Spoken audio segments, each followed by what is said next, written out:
Like any cosmopolitan city, New York is a foodie's paradise, and people want to eat and cook good food. Makeshift farmers markets like the one at Union Square is stuffed full of all kinds of organic foods and vegetables fresh from the farm. With such an abundance of raw materials, small bar eateries like Fatty Crab on the corner of Hudson thrives with a funky menu of East meets West. What's even more interesting is that their food is Malaysian-inspired, the chef-owner having worked in Malaysia before. This tiny space that we're sitting in today, which is Fatty Crab, was supposed to be a little offshoot of 5/9, a little sandwich shop. And as we were building it out, I became disenchanted with the idea of opening a sandwich shop. I thought it would be boring, and I had never had an opportunity to really cook Malaysian food. And in 1997, I spent a year living and cooking in Kuala Lumpur, Malaysia.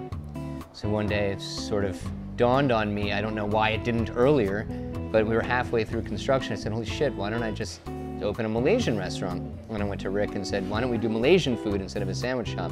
And he said, what's Malaysian food and what's Malaysia? So, you know, it's funny, you ask a lot of Americans, they don't even know if Malaysia is a region, a country, a state. They have no idea.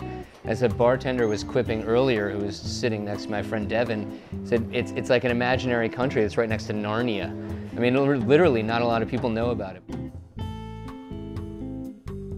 The way we got the name, however, the name came from a restaurant that's well-renowned in Southeast Asia and in Malaysia in particular. Now they have several branches. It's also called Fatty Crab. And it was sort of an homage to that restaurant because I used to go dine there all the time on my nights off when I lived in KL. The restaurant was actually in PJ, or Petaling Jaya, which is sort of the suburb of KL.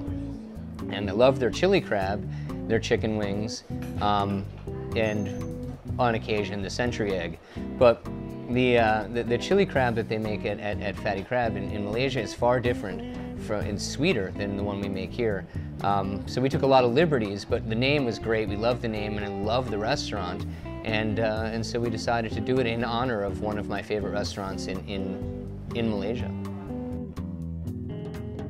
Well, the ingredients, you know, it's amazing. Finding Southeast Asian ingredients in New York is not as easy as maybe Southern California, but it's remarkably easier than one might assume.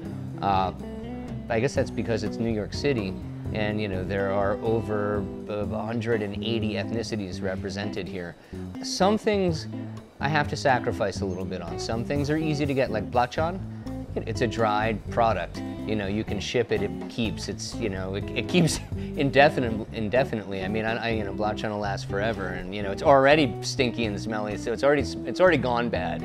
You know, so that's not something that's an issue. But things like fresh kaffir lime is harder to get. I sometimes have people from California ship me fresh kaffir lime. The leaves, however, I can get fresh, but the limes themselves are difficult to get. The biggest sacrifice and the biggest challenge is coconut milk. And coconuts here are not that great. And even if I get coconuts shipped from elsewhere, I tried it out for a long time, and getting coconuts shipped in, it's like 1 out of every 5 was sour. And if somebody wasn't paying very close attention, it would taint an entire batch of milk. So with coconuts, you know, not being indigenous to a temperate climate like this, and in palms, I have a real problem finding fresh coconut milk. It's not like going to the market and getting, you know, santan, you know, and your pati santan and you know, ordering coconut milk and somebody's grinding coconuts and pressing milk right in front of your eyes, which is typical in Southeast Asia. So coconut milk, we have to often substitute with a canned product to do it. We never buy curry paste. We make all our own curry paste from scratch. Never used a curry paste in this restaurant ever, and never will. The chili crab is something that a lot of people order here. Although it's funny, it's sort of a love-hate people have with it, because chili crab, eating it anywhere, you have to dig in and get your hands dirty.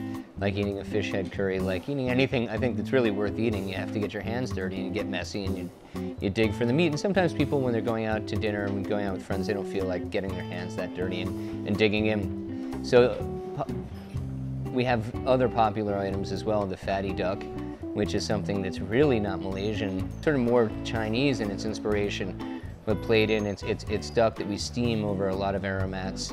So I was playing with pork belly one day, and I was playing with flavors that I enjoy. I was making a dressing from young ginger and garlic and chili, and the beef rendang. Talking to the owner, Zach Palacio, makes you very hungry. Maybe it's the way he describes the dishes and all the delicious ingredients that go into it. The idea of this palate, you know, the palate being, you know, spicy, sour, bitter, sweet, and also fermented, funky, using things like chinchillo and blachan, you know, and one day, God willing, tempoya, you know, and including some of these more fermented, funky, earthy flavors that are indicative, I think, of the indigenous Malay palate.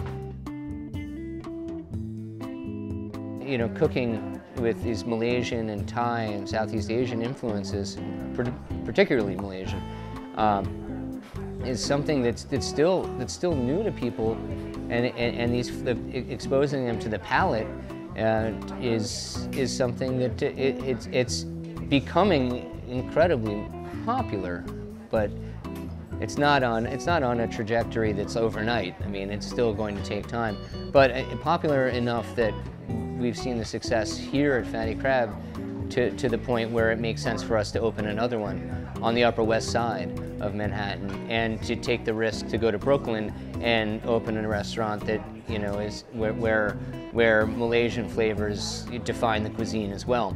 So I'm banking on the fact that people the palates in New York in particular, becoming more global, and more accustomed to these types of flavors.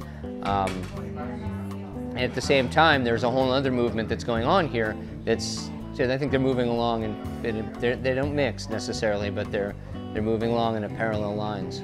So we have our crew, and we have a great crew of people who have built this restaurant into what it is today, and which is a funky little joint, really. But I mean, it's got an extensive wine list and great beer list, and we source great local products. So it's become something more than just a Malaysian influenced restaurant. It's been sort of the sum of all its parts that were brought by a variety of different people who have been involved in this project. Here's the address for Fatty Crab. Stay tuned for the next episode of World's Best Malaysian Restaurants.